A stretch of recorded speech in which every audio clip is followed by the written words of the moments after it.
আপনারা এক একটা জিয়ার সৈনিক হয়ে, এক একটা খালেদা জিয়ার সৈনিক হয়ে, তারেক রহমানের সৈনিক হয়ে, ফজলুর রহমান পটল, কামরুন্নাহার শিরিন, ইয়াসির আরশাদ রাজনের সৈনিক হয়ে আপনারা মানুষের কাছে যাবেন এবং পুতুলের জন্য ভোট কামনা করবেন।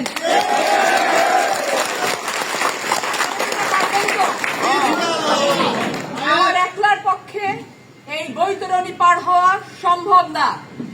আপনারা একজন যদি ধানের শীষে কান্ডারি হয়ে যান তাহলেই আমার পক্ষে সম্ভব। আপনারা আমার জন্য দোয়া করবেন। আমি কথা দিচ্ছি, আমি যদি এমপি হই, আমি যদি মন্ত্রী হই, আমি যদি 1 টাকা পাই, আমি সেই 1 টাকা লালপুর বাগাতি করার জন্য। আপনাদের সকলকে অনেক ধন্যবাদ। অনেকক্ষণ ধরে নেত্রী আছে, কোন সে নেত্রী?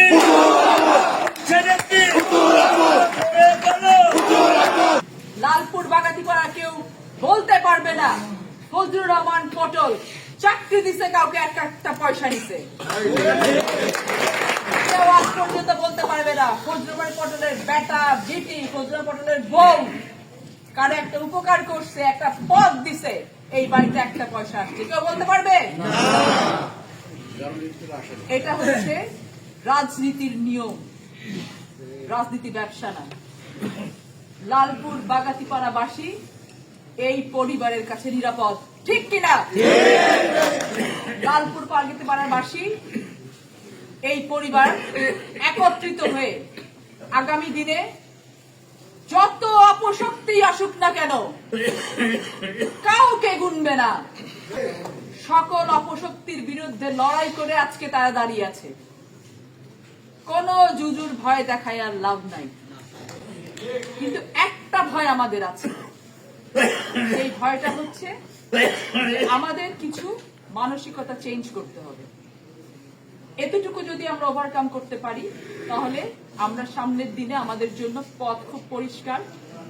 এবং আপনারা যদি চান ধানের শীষ আপনাদের,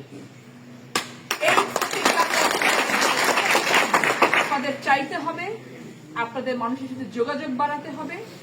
কিভাবে যোগাযোগটা বাড়াবেন? দেশনায়ক তারেক রহমান বাংলাদেশের সকল রাজনৈতিক দলগুলোর সাথে বসে একমত হয়ে 31টা দফা তৈরি করেছেন, যেটা ভবিষ্যৎ বাংলাদেশ গড়ার জন্য তিনি তৈরি করেছেন। আপনারা এই 31টা দফা নিয়ে মানুষের কাছে যাবেন এবং তাদেরকে বলবেন যে বিএনপি বাংলাদেশ উপহার দিতে চায়, যেই বাংলাদেশে তুমি নিরাপদ, তোমার ব্যবসা নিরাপদ, তোমার চাকরি নিরাপদ, তোমার জীবন নিরাপদ, তোমার মা বোনের ইজ্জত নিরাপদ, তোমার স্ত্রী নিরাপদ, তুমি তোমার ভবিষ্যতে তুমি জীবন মান উন্নত করতে পারবা।